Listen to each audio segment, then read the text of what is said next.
Combien tu gagnes avec ton SaaS? C'est quoi le MRR? Dans ma famille, il y a quelques personnes qui ont du mal encore à comprendre que je bosse beaucoup et que j'ai pas forcément de salaire. La plus grosse erreur vraiment, c'est au niveau du fait de pas parler à son client. Ça fait quoi de te dire qu'il y a un an, tu faisais du freelancing, que là tu as lancé un SaaS et que, possiblement à la fin du mois tu as levé 1 000 000?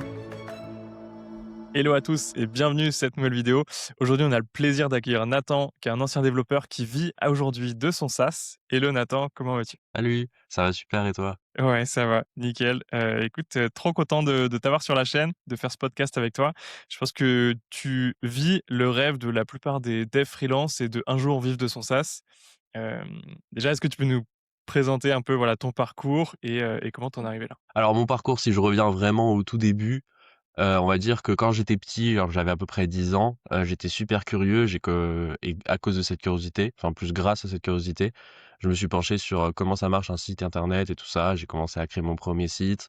Mon premier site, c'était un site pour mettre des solus des jeux, auxquels je jouais sur la DS en ligne et petit à petit, à force de faire ça, j'ai rencontré d'autres personnes, j'ai fait des projets et j'ai découvert que je pouvais vivre du dev. Donc j'ai suivi un petit peu le chemin à l'école, on va dire le chemin par défaut quand tu veux être dev, prépa scientifique, école d'ingénieur et pendant ce chemin-là, dès que j'étais majeur, j'ai fait ma micro-entreprise. J'ai commencé à faire un petit peu de freelance en développement mobile. Parce que quand j'étais au lycée, j'ai commencé le dev mobile et c'est là que j'ai vu que je kiffais le mobile. Donc je me suis focus là-dessus, j'ai eu pas mal de clients là-dessus et à côté, j'avais toujours mes petits side projects, parce que je voulais essayer d'avoir, ma petite app à moi qui fait un peu de revenus en parallèle, avec dans l'optique de pivoter dessus à 100 et d'arrêter le freelance. J'ai fait quand même du freelance pendant pas mal d'années et il y a 1 an, j'ai rencontré, quelqu'un sur LinkedIn, Yes, avec qui je suis associé aujourd'hui, heu et on s'est focus ensemble sur un projet et c'est le projet sur lequel je suis aujourd'hui. Je vais peut-être présenter, tout de suite ou après si tu veux revenir dessus. Yes, bah, carrément, vas-y, je te laisse présenter, le SaaS sur lequel, tu bosses Globalement, aujourd'hui. le SaaS sur lequel on travaille aujourd'hui, l'objectif, c'est d'automatiser les ventes pour les vendeurs de seconde main en ligne. Donc, tu prends en photo tes articles, expédies tes colis et nous, on fait tout ce qu'il y a au milieu: génération du listing, publication sur les différentes plateformes, Vinted, Shopify, eBay, Leboncoin et cetera. On répond aux questions des acheteurs et on fait la négociation et après on aura d'autres outils qui vont arriver par la suite, qui seront toujours liés à tout ça. OK. Et non, tu sais que j'ai des gens de ma famille qui font ça et qui seraient méga intéressés par ton SaaS. Genre là, je viens de le capter pendant le live, pendant que tu me racontes. Ouais, mais à chaque fois que qu'on pitch le truc, il y a toujours des personnes qui sont là: «Ah ouais, moi aussi je fais du Vinted, nin ou je connais quelqu'un qui en fait, qui serait super intéressé». Donc ouais, ça me choque pas, et c'est peut-être C'est aussi ça fou. qui fait que, les gens se représentent vachement et ça aide aussi, sur notre croissance. Est-ce que tu as une idée de la taille du marché? Et attends, déjà, j'ai 10 000 questions. Est-ce que pour le moment, le produit, il est sur le marché français? Et est-ce que tu as une idée de la taille de marché que vous pouvez, toucher possiblement? Parce que tu m'as cité, Shopify, tu m'as cité, d'autres, pour tout ce qui est seconde main. Tu as une idée un peu de la taille du marché, que ça peut toucher? Là, aujourd'hui, on est principalement focus sur le marché français parce que, on s'est lancé, là-dessus. On a fait parce qu'on avait aussi des contacts avec des vendeurs, assez professionnels, sur Vinted et donc on s'est lancé là-dessus. Mais on a déjà quelques clients qui sont en Espagne, en Belgique, quelques personnes aux US qui commencent à être intéressées, à tester. Donc on sait qu'on va s'étendre et puis, dans l'optique, sur le long terme, le marché US, on sait que, c'est est beaucoup plus gros que le marché, français. Donc on va s'y étendre. Après sur la taille de marché, je sais j'ai plus les chiffres en tête, c'est plus mon associé qui a fait toutes ces recherches-là. Mais c'est un marché qui se compte en milliards, de la seconde main, qui fait fois 2 tous les 5 ans. Donc forcément, s'il y a 2 fois plus de ventes en ligne, tous les 5 ans, nous, c'est pareil en clients, qu'on peut capter, ça grossit aussi. Donc c'est un très beau marché et qui est en très forte croissance. Incroyable, trop, trop bien. J'ai une petite parenthèse, je vous mettrai évidemment, le lien, en commentaire et dans la description, du SaaS de Nathan qui contrôle resell, si je dis pas de bêtises, c'est bien ça? C'est ça. OK. Je vous mettrai en commentaire et je voudrais qu'on reparte du début un peu, parce que là, tu m'as parlé de ton associé. Déjà, avant l'association, avant de t'associer, heu, d'où est venue l'idée? Est-ce que c'est toi? Est-ce que c'est lui? Est-ce que vous avez bossé ensemble sur, l'idée? Comment ça s'est passé au tout début? Alors ce projet-là en lui-même, c'est mon associé qui avait déjà l'idée quand je l'ai rencontré. Lui avait commencé à développer un petit gestionnaire de stock où juste, tu gérais ton stock, mais il y avait tout à faire, à la main. Il fallait ajouter tes articles à la main, en plus de les poster sur les plateformes. et du coup, il stagnait un peu. De la même manière que moi, je stagnais sur les applis que j'avais à l'époque. Je sais pas si tu te souviens un peu, j'avais une appli avec des fiches de révision sur lesquelles moi j'étais focus à ce moment-là et moi, mon appli de fiches de révision, je stagnais, j'arrivais pas à passer les 150, de MRR donc voilà. Et lui, c'est pareil et avec son gestionnaire de stock et tout, il était un peu bloqué dans la même idée et ce qui a vraiment débloqué le truc, c'est que, bah, il a fait beaucoup d'appels avec ses utilisateurs pour comprendre vraiment quels étaient leurs besoins et tout. Et vraiment le truc qui est revenu, c'est, on veut un truc connecté à Vinted. Parce que, bah, c'est là qu'il y a vraiment le problème, le problème fort, la vraie douleur. Et donc, bah, quand moi, il m'a parlé du projet et tout, j'ai commencé à l'aider un petit peu et naturellement, enfin, à force de travailler ensemble, on a fini par s'associer et à se focus sur ce projet-là. Ça a pris pas mal de temps à build, mais quand on a commencé à lancer et à avoir les premiers utilisateurs, on s'est senti waouh, quoi. Le sentiment de fierté quand tu vides ton propre SaaS, quand tu as les utilisateurs qui l'utilisent, et qui sont contents, ouais, je pense que c'est assez incroyable. Mais je l'ai vécu alors très rapidement, avec mon premier SaaS que j'avais lancé. J'ai fait mes premiers 300 € en un mois, puis après plus rien. Heu, voilà, c'était un court succès, très petit et très rapide. Mais c'est incroyable. Genre moi je sais que j'ai eu plus d'émotions quand j'ai reçu un Stripe de 50 € de ce SaaS que, quand je touchais une facture à 10 000 € en freelance, tu vois? Le Eh oui, sentiment est pas le c'est même. pas la même Je sais pas sensation, si c'était ouais. ça? Si, si, je vois ce que tu veux dire parce que en fait, quand tu fais du freelance, bah, le revenu que tu fais, il est corrélé à ton temps et là, tu as ce fait que ce soit décorrélé. Tu te dis: «Ouais, j'ai construit un truc qui se vend et qui génère, tant» et tu sais que, bah, si tu prends un jour off ou tu fais un truc comme ça, bon, au début, on en reparlera, mais c'est pas c'est pas facile quand tu as une petite team et que ton produit, il est encore tout nouveau, mais globalement, tu prends un jour off, bah, le produit continue de tourner, et il continue de générer, quoi. Donc c'est vraiment Ça, c'est décorrélé de ton incroyable. temps et ouais, tu passes du côté où tu vends ton temps au côté où tu vends un produit en automatique. Et justement, sur la partie vente, j'ai envie de rebondir un peu sur la partie marketing, hem, parce que moi, j'aime bien dire, j'ai aidé deux trois devs aussi sur la partie, SaaS, je leur dis: «Ouais, 10 c'est du code, 90 c'est le marketing, heu, il faut que votre produit soit connu». Ça a été quoi votre stratégie marketing? Est-ce que vous avez fait full organique? Est-ce que vous avez fait de l'Ads? Sur quel réseau? Comment ça se passe? Et qu'est-ce que tu veux partager? Parce qu'il y a peut-être des secrets ou des stratégies en interne. Non, pour l'instant, il y a pas grand-chose de secret. Nous, on est dans un cas un petit peu particulier parce que, on est sur une douleur, très forte au niveau des vendeurs professionnels sur Vinted, et les solutions sur le marché, sont assez faibles. Globalement, niveau concurrence, si on devait regarder un petit peu en concurrent, on a des personnes qui ont fait des extensions Chrome. Donc un truc où tu vas sur Vinted à la main, tu lances ton extension, tu lances des trucs.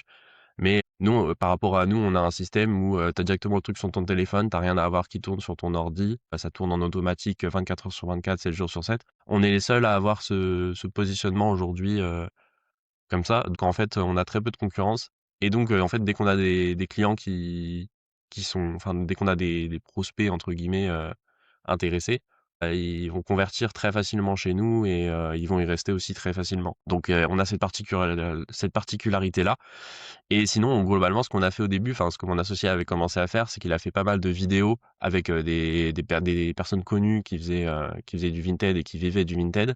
Ça lui a donné une notoriété, ça a donné, enfin, ça a fait une personal brand pour lui. Ça a fait aussi, pour le produit, enfin, le nom du produit, du coup, a commencé à se faire connaître dans cette communauté-là. Et un truc qu'il me dit aussi souvent, c'est, bah, quand il appelle les utilisateurs, ils le reconnaissent et ils disent: «Ah oui, je t'ai vu dans la vidéo, je suis content que tu m'appelles et tout».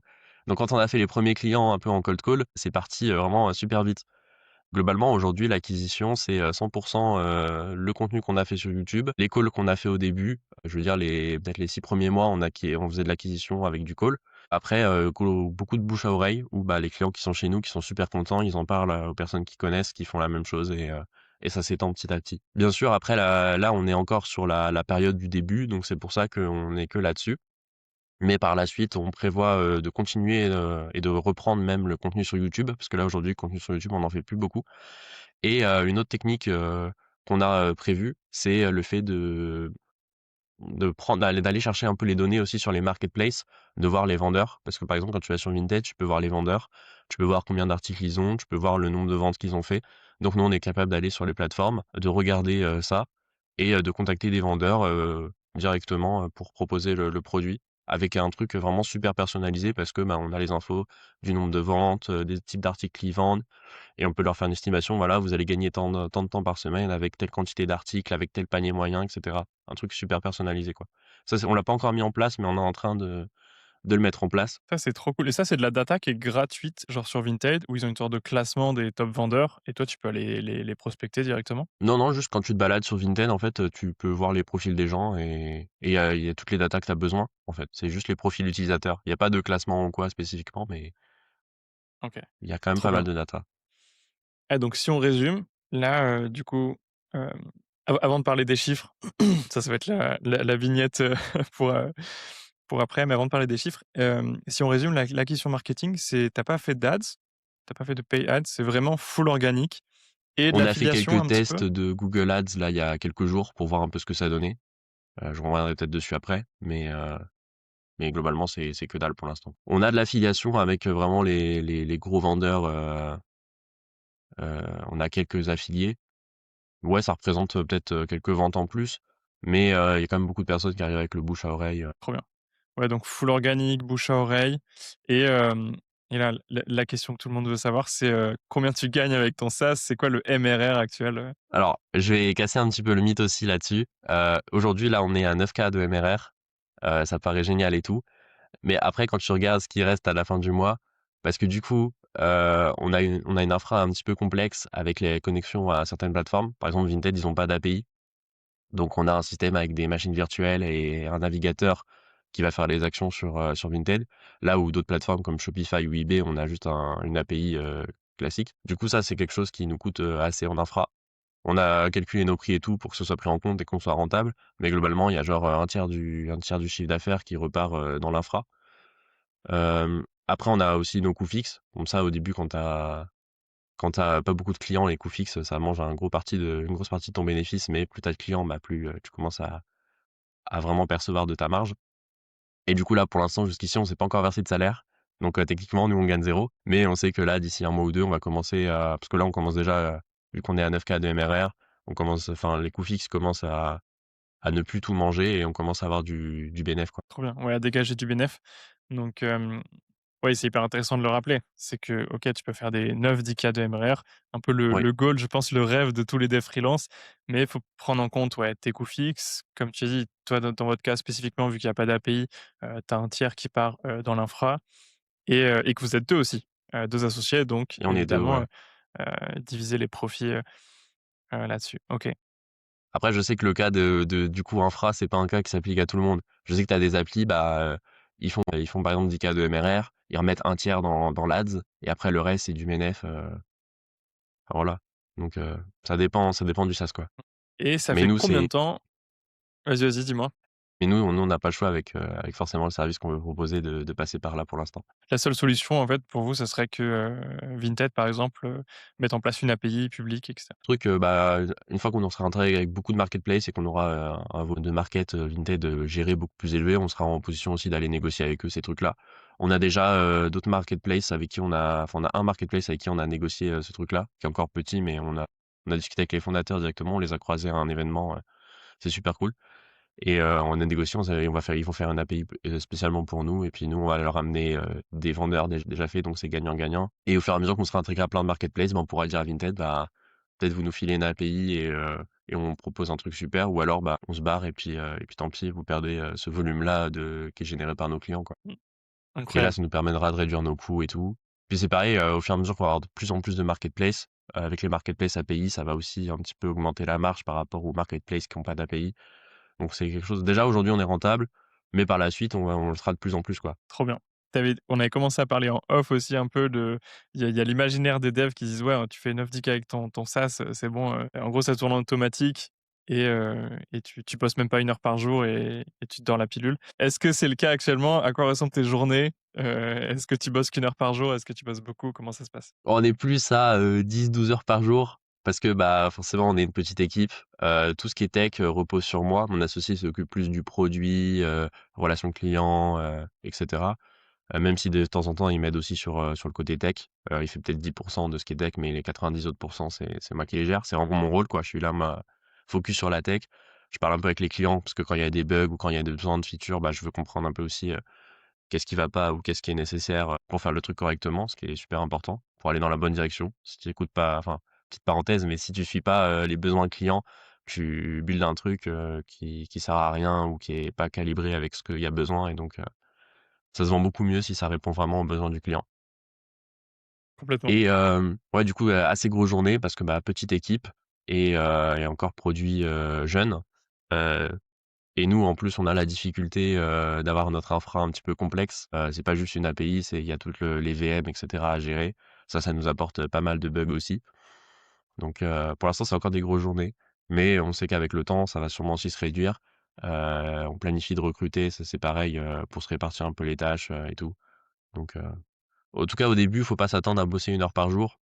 Enfin, si tu bosses 1 heure par jour, tu peux le faire, hein, mais tu risques de stagner à que dalle de MRR au tout début et pas avancer, quoi. Et ça va pas monter. C'est important de le rappeler. De toute façon, je pense que, là, pour le coup, je te rejoins, on n'a rien sans rien, surtout au début.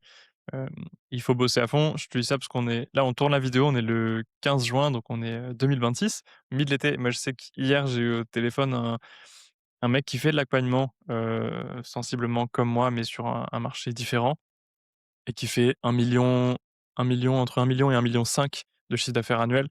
Énorme, et qui me disait: «Ah, il bosse 4 heures par jour». Mais les premières années, c'était pas du tout le cas. Premières années, c'est tu charbonnes et tu charbonnes. Donc, ouais, Ouais et ça, il y a des gens qui ont du mal à le comprendre au début. Je vois dans ma famille, il y a quelques personnes qui ont du mal encore à comprendre que, bah, je bosse beaucoup et que j'ai pas forcément de salaire et après c'est parce que, voilà, c'est un truc long terme, ça prend beaucoup de temps au début, après ça se lisse et puis à la fin, tu construis un truc, dans quelques années, tu fais un exit et tu es tranquille jusqu'à la fin de ta vie parce que tu te places bien et tout et voilà. Mais c'est le exactement, prix à c'est payer au important de le début, rappeler. c'est le prix C'est à le payer prix au à début. payer, on n'en parle pas beaucoup. Ceux qui ont réussi sur Insta, ils te montrent les réussites, mais ils montrent pas les années où ils ont, C'est bossé, ça.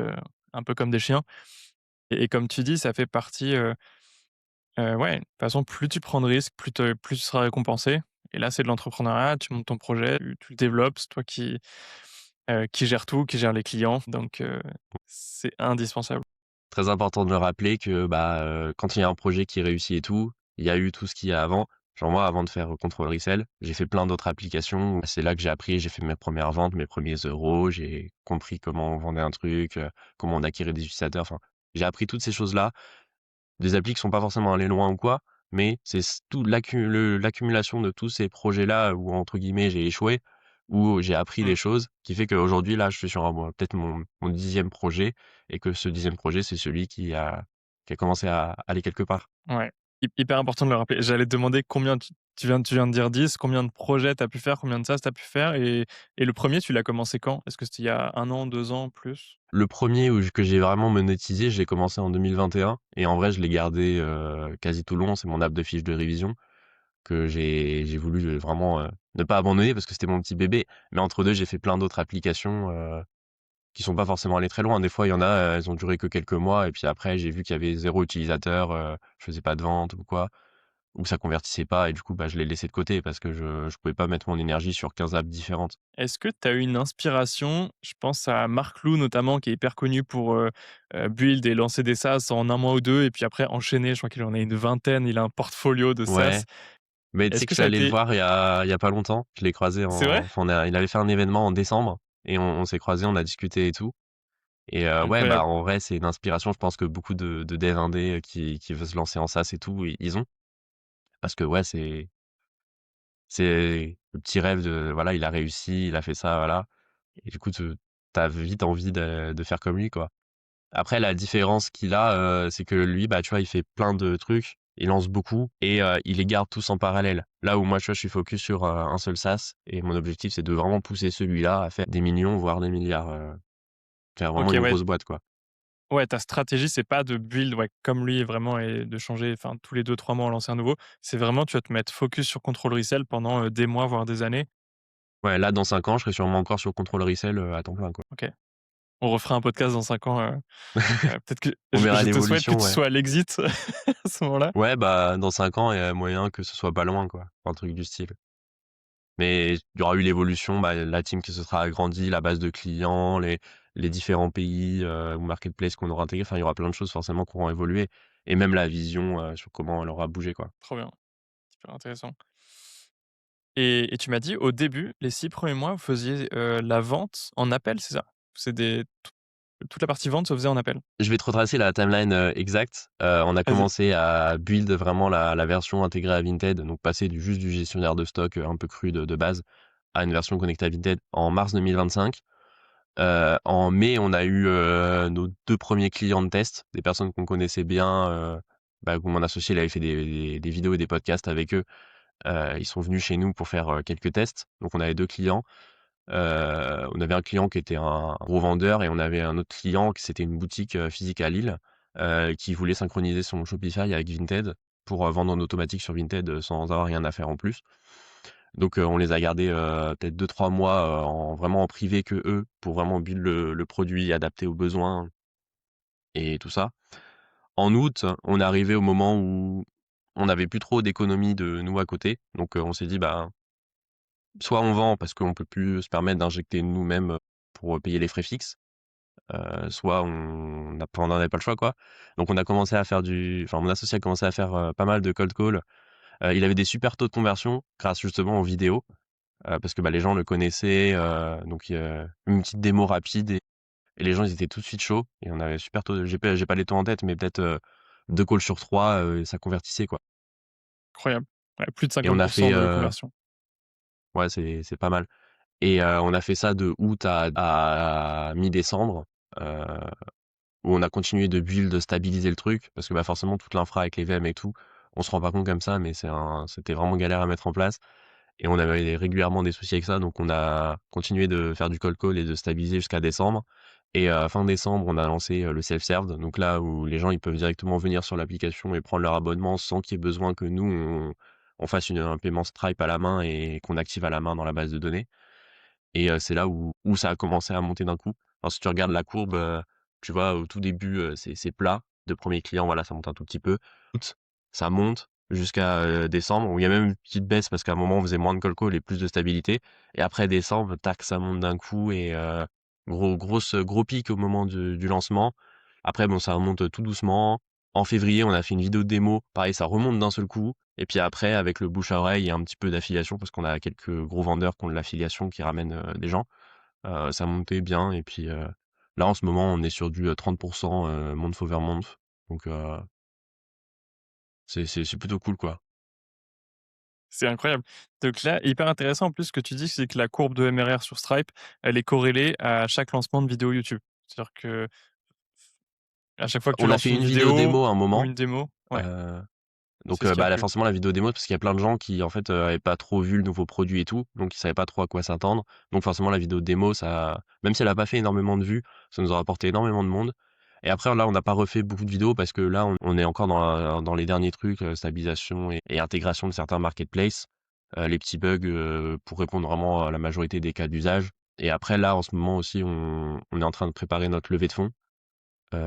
Pour OK, recruter derrière. Parce que là, tu vois, aujourd'hui, sur le technique, c'est 90 moi qui fais et quand il y a un bug et qu'en même temps, il faut intégrer un nouveau marketplace et en même temps, il y a certaines personnes qui ont des demandes spécifiques. Genre là, une personne qui a une demande spécifique par rapport à de la facturation et tout, pour avoir les factures, pour les envoyer aux clients. Ça, c'est un sujet, en fait, qui traîne depuis 3 semaines parce que j'ai pas encore eu le temps de m'y pencher, parce que j'ai 15 autres trucs à faire en même temps. Donc on veut recruter en développeur, heu voilà, donc s'il y a des pour personnes pas que tu qui sois tout regardent le seul. podcast, qui sont chauds et qui auraient envie de se joindre à cette aventure, faut pas hésiter à nous contacter, ça peut être, intéressant.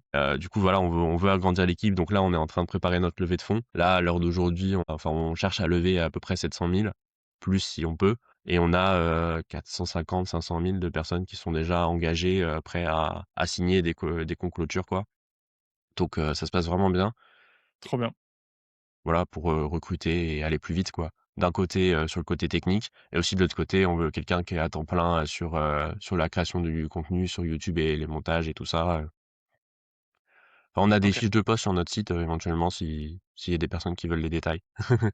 On mettra le lien Voilà. aussi, de Ouais, ton site. controlresale.com et en haut, il y a un onglet carrière, un truc comme ça avec tous les détails. Donc Magnifique voilà, et en c'est plus, là où on est en ce moment, quoi et après dès qu'on a fini la levée de fonds, qu'on a commencé à recruter, on va pouvoir accélérer à fond, sur l'acquisition, à refaire du contenu sur YouTube, lancer vraiment le truc que je te parlais tout à l'heure sur, aller chercher les vendeurs sur Vinted et tout ça. Pendant que, côté tech, ça avance, beaucoup plus vite. incroyable. Puis c'est Donc là, pour si on ça résume, aujourd'hui qu'on est vas-y, vas-y. ouais, c'est pour ça qu'aujourd'hui, on est encore, majoritairement sur du bouche à oreille. Comme le côté technique, on est, faible effectif, on veut pas lancer trop vite et genre quand on a fait la vidéo démo, quelques jours après, OK, on avait plein de clients, mais on avait aussi énormément de tickets et donc ça devenait, compliqué à gérer. C'est ce qui fait que pour l'instant, voilà, on n'a pas été trop vite sur l'acquisition. OK. Ouais, il y a une sorte où tu veux pas, pas que tu freines la croissance, mais tu veux pas que ça croît trop parce que tu veux aussi assurer le produit, la C'est ça. satisfaction client, pour Mmh. pas Si tu bah, acquéris pour des que tout se passe utilisateurs, bien. mais que derrière tout le monde se barre parce que ça marche pas ou que l'infra elle tient pas parce qu'il y a eu un gros pic d'un coup, c'est compliqué. Puis il y a aussi le fait que, bah, quand on a commencé à build, on a appris, bah, beaucoup de choses. Moi, à la base, j'avais un profil, plutôt mobile, front-end. Là, je suis arrivé sur du back-end. J'ai déjà fait du back-end, donc je connaissais quand même pas mal de choses, mais des petits détails, qui sont importants quand tu veux scale à beaucoup d'utilisateurs, que j'avais pas forcément.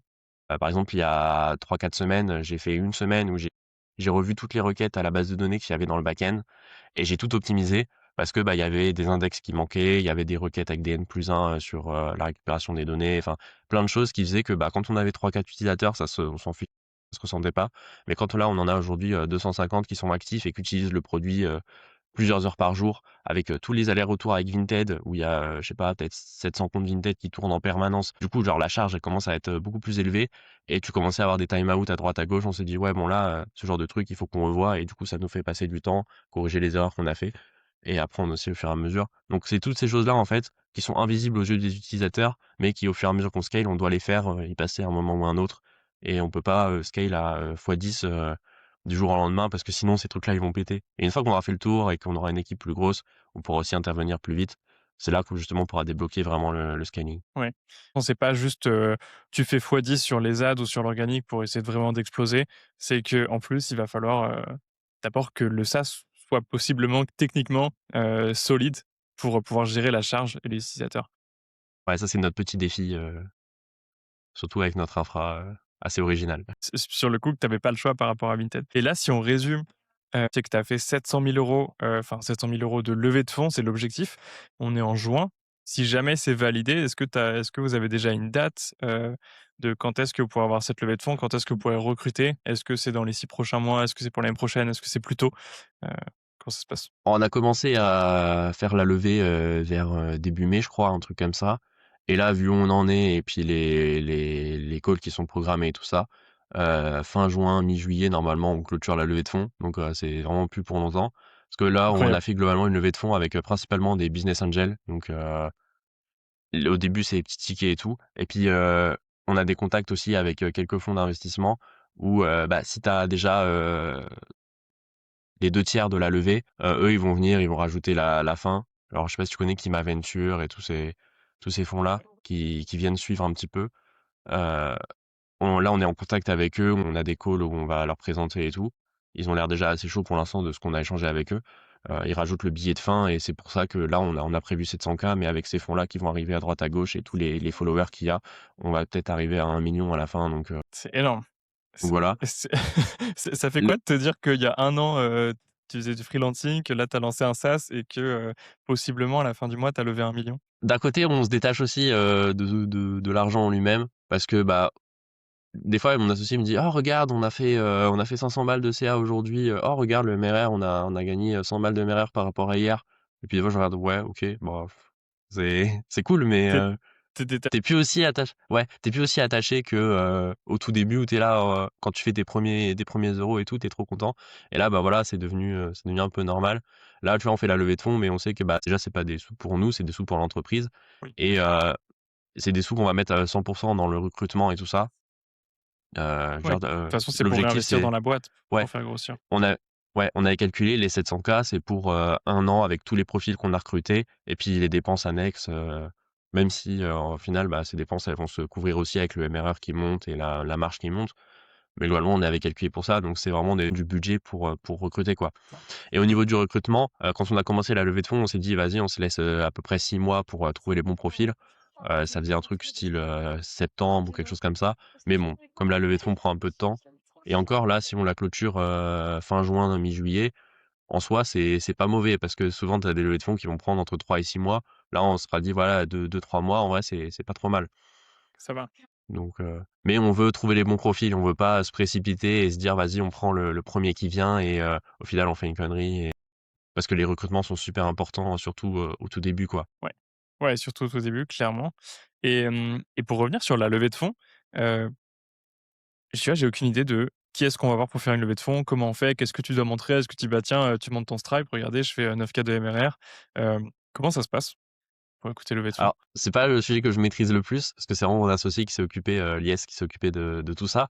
Mais globalement, bah, les chiffres sont importants aussi, mais tu dois pitcher, donc tu un pitch deck où vraiment tu présentes, globalement ton produit, le besoin auquel tu réponds, les personas de tes utilisateurs, le marché. C'est pour ça que je te disais tout à l'heure, le marché, mon associé connaît vraiment bien le marché. Il a fait les recherches, des volumes qui se passent sur Vinted, combien de personnes ont plus de X articles, ont plus de X ventes par mois, combien on peut en convertir et cetera. Vraiment tous ces trucs-là. Après il y a, la data, ta croissance, tes objectifs, ton business plan, ces choses-là à calculer et heu et ouais, c'est vraiment tous ces trucs-là et l'objectif, c'est vraiment de convaincre, les investisseurs que, bah, ils vont mettre des sous dans ta boîte et dans quelques années, ils vont récupérer 1 fois 10, 1 fois 100 ou tout dépend après de l'évolution que tu as, mais ils vont récupérer, De ce que pas tu mal peux de aller fois leur chercher? somme. C'est vraiment, genre convaincre les investisseurs avec les données que tu as que, ils font bien d'investir dans ton produit et aussi dans toi. Parce que là, nous, en vrai, on a déjà le SaaS qui tourne avec les utilisateurs, mais je sais que tu en as qui lèvent, vraiment au tout début sur l'idée. Là, c'est un petit peu différent parce que là, tu dois plus les convaincre d'investir en toi que d'investir vraiment dans ton idée. Oui, là, au moins, tu as déjà validé le marché, en fait, toute la partie, Le marché est validé, on l'a présenté on lève pas pour, valider ou pour build un truc, on lève pour vraiment scaler le truc parce que le marché est déjà validé, le produit est déjà validé, même si on fait des ajustements et tout et on a montré globalement, bah, voilà, les besoins qu'on a aujourd'hui, c'est de recruter en tech, c'est de recruter aussi pour l'acquisition. Du coup, voilà, on lève pour ces objectifs-là et voilà ce qu'on veut faire derrière, quoi. c'est quoi, toi, ton objectif personnel avec ce SaaS? Est-ce que tu veux toucher le plus de personnes possible? Est-ce que, tu veux faire un exit dans 5 ans et prendre ta retraite le plus tôt possible? C'est quoi, toi, personnellement, ton objectif avec ce SaaS? Je pense que le chemin de l'exit, c'est le chemin le plus logique en soi. Heu, et en vrai, mon associé, on en a parlé un peu, c'est aussi, ce qui se dit quoi, que dans 5 à 10 ans, on fait notre exit et après on verra ce qu'on fait, derrière. Parce que moi, au début, tu vois, je me suis dit: «Ouais, je vais faire un exit, je vais prendre ma retraite et vraiment profiter à fond». Puis après, en réfléchissant, je me dis: «Mais en fait, je sais pas, dans quel état je serai entre guillemets, enfin, dans quel état d'esprit je serai dans 5 ans ou dans 10 ans quand je ferai un exit. Est-ce que j'aurais envie de rebuild un truc? Est-ce que j'aurais envie de profiter? Est-ce que j'aurais envie d'alterner? Mais dans tous les cas, en fait, le truc, sur lequel je suis sûr, c'est que, bah, j'aurai cette, liberté et pas la contrainte de me dire: «Bah, voilà, si je rebuild un truc, c'est parce que j'ai envie de rebuild un truc, c'est pas parce que j'en ai besoin, parce qu'il faut que je génère du cash ou quoi». Vraiment d'avoir cette liberté, de me dire: «Bah, voilà, si j'ai envie d'aller prendre 6 mois avec, ma future femme, à l'autre bout du monde, bah, vas-y, on fait et on se casse pas la tête». Et si j'ai envie de remonter un truc parce que, bah, j'ai une idée, j'ai, un projet, j'ai un truc, je peux aussi, remonter sans me poser, de questions. Enfin, ça dépendra aussi de ce que j'ai envie de faire. Mais sinon, au niveau de la boîte en elle-même, ouais, l'objectif, c'est vraiment de faire une licorne, et d'aller le plus loin possible, quoi. Parce qu'on a un super marché, on a un super produit, qui se vend bien. Bon et le produit peut être encore amélioré et tout, mais c'est l'objectif, bah, des prochaines années et donc on sait qu'on peut aller très loin. C'est pas le petit SaaS où, tu plafonnes à 10-15-20K, par mois parce que, bah, tu as 15 000 concurrents, sur l'App Store et ce sera celui qui met le plus en ads, qui ira le plus loin quoi et où tu es un peu limité parce que le marché est pas super grand, voilà. Ouais, concrètement. Donc c'est pas du tout la même stratégie enfin, pas la même stratégie, mais plutôt, les mêmes ambitions où je prends Marc Lou en référence que dans le monde du SaaS, pour les devs, c'est toujours à lui qu'on pense, où lui va monter des SaaS, bon, à plusieurs dizaines de milliers d'euros par mois, mais sans objectif, mais en vivant tout en mode solopreneur, c'est le terme que je cherchais. Sans recruter une équipe énorme, sans Ouais, faire des c'est levées de fonds et un cetera. Toi, c'est pas la ouais. vision que tu as. C'est Ouais, vraiment parce de que ça, c'est un truc que grossir à je fond. je pensais au début faire quand j'étais sur mes autres applis. Je me suis dit: «Vas-y, je vais build une appli qui fait, 10-20-30K en automatique, la laisser tourner et puis, vivre de ça, sachant que c'est genre un truc qui a besoin de peu de maintenance». Je serais resté par exemple sur mon appli de fiche de révision où j'aurais poussé, qui serait tourné comme ça en automatique avec peu de maintenance. Ouais, c'est un truc que j'aurais sûrement fait et là aussi la différence, c'est que, bah, si tu veux faire un exit ou revendre, une appli comme ça, bah, tu vas la revendre peut-être, 2-3, maximum 10 fois ton AR et bah, ça te permet pas de prendre ta retraite, et cetera. Même si en vrai, en les plaçant, tu peux quand même réussir à toucher, quelque chose. Je pense que ça vaut plus le coup quand c'est une petite app comme ça de la garder, la maintenir un petit peu et de continuer de générer du cash avec. Là où, par exemple, quand tu builds une licorne, une grosse boîte, là, qui peut se revendre, plusieurs dizaines ou centaines de millions, voire plus, bah, ça vaut peut-être plus le coup de faire un exit, de bien placer, bien investir et après de faire d'autres projets ou quoi. Enfin, c'est des scales de SaaS différentes et du coup, forcément, les choix sont différents. Ouais. Ouais, il y en a où en gros tu vas vivre dessus, tu as ton MRR et tu vis dessus, plus dans le cas de Marclou et il y en a où tu vas chercher à bosser à fond pendant 5 ans, 10 ans, faire un énorme exit et après merci, au revoir. Prends le cas de Guillaume Moubèche, par exemple, qui a valorisé sa boîte, à 150 000 000. Je sais plus combien de pourcentage de parts il avait, je crois qu'ils étaient 3 associés. Je sais que lui, il a revendu une partie de ses parts, il a pris, 10 000 000 de son côté. Donc, ouais, toi, c'est plus ce chemin-là que tu veux faire. Ouais, c'est Évidemment, plus ce il y a chemin-là.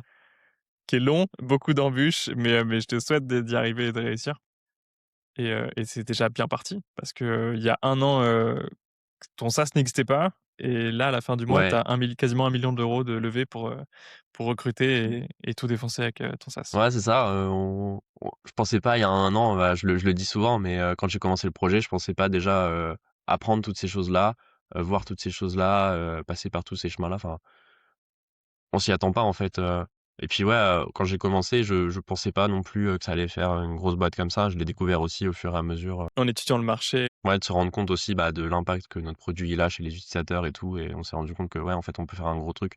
C'est pas un SaaS, qui va tourner en automatique, bah, dans l'autre branche qu'on disait juste avant, quoi. et est-ce que tu dev encore? Est-ce que tu fais encore du dev freelance? En freelance, très peu. Ça m'arrive de temps en temps. Alors là, par exemple, tu vois, dans 2 jours, j'ai un call avec un ancien client avec qui je travaille encore de temps en temps. Parce que, bah, d'un côté, moi, ça me permet de rentrer un peu de cash à côté, vu que pour l'instant, on ne se verse pas de salaire et que donc c'est toujours bon à prendre. Et de l'autre côté, pour eux, ça leur évite de soit, retrouver un autre freelance qu'ils doivent reformer sur leurs produits et cetera. Donc, ouais, ça m'arrive de temps en temps. Mais là, je vois, par exemple, là, j'ai un call pour un petit truc de 2-3 jours avec eux, dans quelques jours. Mais, ça faisait, 6 mois que j'avais rien fait avec eux et c'est vraiment des besoins ponctuels et si c'est un nouveau client, genre full nouveau, je vais plutôt faire de l'apport d'affaires que de le prendre, quoi. Tu fais de l'apport d'affaires un petit peu en ce moment? J'en ai fait très peu, honnêtement. Parce qu'en fait, tu vois, je ferais du freelance et je chercherais du client à temps plein. J'aurais, pas mal de demandes et tout et ça serait cool. Mais là, aujourd'hui, en fait, comme je fais pas du tout de freelance, bah, j'ai peu de personnes qui viennent vers moi pour des projets ou quoi. Donc, en fait, j'ai pas de flux à rediriger. Et j'ai pas non plus, genre ça vaut pas le coup aujourd'hui, comme je suis temps plein sur mon SaaS et tout ce qui va venir avec, que je me dise: «Bah, vas-y, je vais prendre du temps à faire du contenu, à faire des trucs, pour attirer du client et les rediriger». Je pense pas que c'est ce qui vaut le coup le plus aujourd'hui, quoi. Donc Ça serait du clairement dans ton défocus, quoi. cas, ouais, exactement. Vaut mieux focus à 100 sur ton SaaS et je sais que le MRR, c'est ce qui plaît beaucoup pour les fondateurs, pour ceux qui font des SaaS, mais il y a aussi tout ce qui est, bah, one time payment, donc juste, un paiement à vie, par exemple. Qu'est-ce qui vous a fait choisir, pourquoi vous avez pas essayé de vendre à je sais pas, je connais même pas les prix d'ailleurs, on pourra parler des tarifs, mais pourquoi vous avez choisi MRR et pas, plutôt un paiement une fois? Réponse, simple, on a une infra qui coûte cher, pour faire tourner les comptes Vinted et tout, donc bah, faut financer l'infra, donc dans ce que tu payes tous les mois, il y a une partie qui couvre le coût de l'infra. Oui, c'est vrai. Oui, c'est plutôt par rapport au coût que vous avez choisi ça parce que c'est vrai Déjà, que on peut pas se tu as permettre des de coûts faire un fixes one d'infra. time, ouais, quand même parce que, bah, en fait, tous les mois tu consommes, et même d'ailleurs certains clients parce que j'ai pas parlé en soi des prix et de globalement, on est rentable, mais si tu regardes, il y a 2-3 clients qui consomment plus que ce qu'ils payent réellement, tu vois? OK. Mais ça se Ah, il y rattrape a avec tous les autres. avec les autres, OK. Ouais et les clients qui ajoutent beaucoup, beaucoup d'articles tous les mois, avec le listing par IA et tout, des fois, il y en a quelques-uns où on perd quelques euros, sur leur, abonnement. Ouais, Mais OK, c'est ça c'est va. vraiment, 3-4 clients quoi et c'est négligeable sur les 250 clients parce que les autres, bah, on fait du bénéf. Là, actuellement, vous avez 250 clients actifs, c'est Ouais, ça? là aujourd'hui, on a 250 et 9 K NMR Propre. Incroyable. et globalement, les tarifs aujourd'hui, c'est, tu as un starter à 20 €, un growth à 30 €, un business à 60 et un enterprise à 120. OK. 70 du revenu, c'est, business enterprise. C'est ce que j'allais te demander. Oui, c'est pour ça, je me doutais que tu allais le demander après. Là, on se demande si on va garder justement l'abonnement starter et growth que, bah, en fait, il y a du monde dessus, mais c'est des gens, bah, déjà au niveau du support, c'est ceux qui se plaignent le plus et tout ça c'est ceux qui nous rapportent le moins. On se dit: «Ah voilà, est-ce qu'on va les garder? Est-ce qu'on va faire un truc pas free un truc, freemium où on prend une commission sur les ventes?» Enfin, on est en réflexion aussi sur tout ça justement. On cherche aussi à optimiser. Bien sûr, vaut mieux réduire. Si le plus gros de votre marché, il est pas sur les offres, de base, les premières offres, vaut mieux les supprimer. Et je veux rebondir sur un truc, ça je le vois, j'ai l'impression qu'il y a une corrélation entre moins le client paye et plus, les clients sont potentiellement chiants. Je l'ai vu dans tous les Tout à business. fait. Donc là, tu m'en parles dans ton SaaS, donc j'ai trop envie que tu m'en parles parce que moi j'ai fait de la formation, je fais de l'accompagnement. Je l'ai vu aussi, j'ai des potes qui ont, des agences web, agences de design et ils ont tous, après avoir vécu une expérience comme ça, désagréable avec un client, dans 100 des cas, c'est les clients qui ont payé le moins, qui ont pris l'offre la plus petite et qui ont été les plus chiants, les plus désagréables et qui te demandent le plus de temps et d'énergie et du coup, ils ont tous augmenté les prix. Moi, j'ai fait la même chose d'ailleurs sur ma formation la semaine dernière et du coup, est-ce que tu peux m'en parler? Comment ça se passe sur le SaaS? C'est aussi le cas? Ouais, c'est valable partout et même, tu vois, j'ai fait du freelance avant et j'ai eu des clients à qui j'ai accepté de faire, parce qu'ils avaient un petit budget et tout, donc j'ai accepté et puis c'était pareil, enfin voilà. Mais ouais, les petits clients qui payent pas beaucoup, bah, ils sont vachement exigeants, et sur des détails, où vraiment ils vont nous embêter sur des détails. Alors qu'en fait les clients qui payent le plus, bah, en fait, c'est aussi ceux qui génèrent le plus et du coup, ils sont beaucoup plus focus sur leur business. Alors oui, quand il y a un truc qui marche pas, ils vont ouvrir un ticket, mais c'est normal, genre il faut que ça marche. On doit leur proposer un service qui marche, donc c'est normal qu'ils ouvrent un ticket. Mais ils vont pas s'attarder forcément sur les petits détails, si ça les impacte pas parce que, bah, voilà, ils sont focus sur leur business. Ils payent, ce qu'ils ont à payer, ils génèrent du chiffre derrière, enfin voilà, ça roule. Alors que les petits clients, bah, ils sont là, ils font, des fois tu as des clients, ils font 100-150 € de vente sur Vinted sur le mois et ils vont nous faire chier sur des détails qui limite ils utilisent même pas, tu vois? Parce que, bah, ils sont pas encore à ce scale-là, de vente. Ouais, ouais, je vois. J'ai une question sur un retour dans le passé, avec les connaissances que tu as sur Control Resell, donc là, ça fait, je crois quasiment 1 an que tu as monté le SaaS à peu près. Tu es à 9 K de MRR. Qu'est-ce que tu ferais plus tôt? Qu'est-ce que tu changerais? Si tu pouvais retourner dans le passé 1 an plus tôt, qu'est-ce que tu ferais différemment? Ah, c'est un peu compliqué parce que vu que je suis encore en plein dedans, tu vois, si on parle des SaaS que j'ai fait avant, je serais capable de dire beaucoup d'erreurs que j'ai fait et que du coup, j'ai pas refaites dans Control Resell. Mais là, en étant en plein dans Control Resell, j'avoue que c'est plus difficile d'avoir du recul là-dessus. Je sais qu'il y a des choix techniques au début qu'on a fait, où on s'est peut-être un peu précipité et du coup, bah, on a fait des changements derrière. Peut-être certains trucs là-dessus où je dis: «Voilà, on aurait peut-être dû réfléchir un peu plus».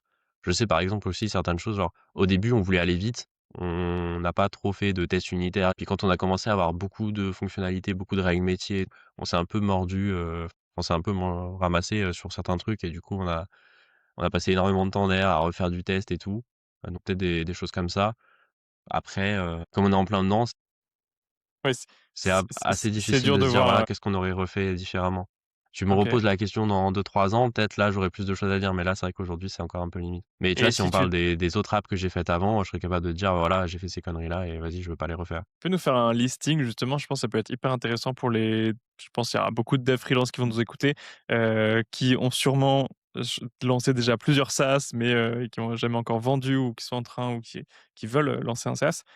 Hem, Si tu peux nous dire un peu, bah, c'est quoi les erreurs que tu as fait sur, justement tes anciens SaaS et heu et qu'il faudrait que les devs freelance qui nous écoutent évitent? Je pense que la plus grosse erreur vraiment, c'est au niveau du fait de pas parler à son client, pas parler à son utilisateur. Parce que toi, tu as ta vision de ton produit et tout, mais l'utilisateur, bah, en fait, c'est lui qui utilise au quotidien et donc bah, c'est lui qui sait comment il en a réellement besoin aussi. Il y a vraiment ce truc ça, c'est super important parce qu'en fait, si tu pars d'un problème, en fait, qui est pas un vrai problème ou que tu es pas du tout aligné ou que tu as une solution qui répond pas bien, en fait, tu fais juste un truc que personne n'a envie d'utiliser, et donc tu te plantes. Bah, en fait, là, on est vraiment parti du fait que les gens, enfin, ça leur prenait énormément de temps à publier sur les plateformes et tout et on s'est vraiment focus là-dessus et tout le long, on était très proche des clients et en fait, c'est ça qui fait qu'aujourd'hui, je pense, c'est la majorité du succès de notre truc, elle vient de ça. C'est le meilleur conseil. Je pense que c'est le Ouais, meilleur, parce que si tu peux en donner mmh, d'autres, mais celui-là, c'est le meilleur pour moi ouais, parce que pour moi, toutes les semaines, tu dois aller parler à tes clients. Tu dois savoir ouais, c'est toutes les ça, semaines, qu'est-ce qu'ils pensent. le plus possible, ça, je pense que c'est un des plus gros. Après, si je repense un peu à ce que j'ai fait avant, ouais, en vrai, valider le truc avant, bon ça, c'est un petit peu lié, mais tu vois, par exemple, quand j'ai fait mon app de fiche de révision, je l'ai faite pour moi, parce que moi, j'avais ce besoin-là, mais après derrière, je galérais à la vendre parce que, ben, en fait, c'était mon besoin à moi, mais les gens, ils avaient déjà leurs habitudes, soit avec des fiches Bristol, soit avec d'autres applis, enfin, j'ai galéré à la vendre le marché auquel tu t'adresses. Tu vois, par exemple, sur mon app de fiche de révision, je m'adressais à des étudiants. Les étudiants, ils ont assez peu de budget à mettre dans des applications. Ouais, Là, les vendeurs pro, bah, en fait, c'est une dépense pro, donc ça passe, tout seul et derrière, tu sais que tu leur rapportes, enfin, ça leur permet de faire beaucoup plus de ventes et ça leur rapporte directement. Donc en vrai, en une vente ou 2 en général, leur abonnement, il est rentabilisé. Tous ces trucs-là, c'est important.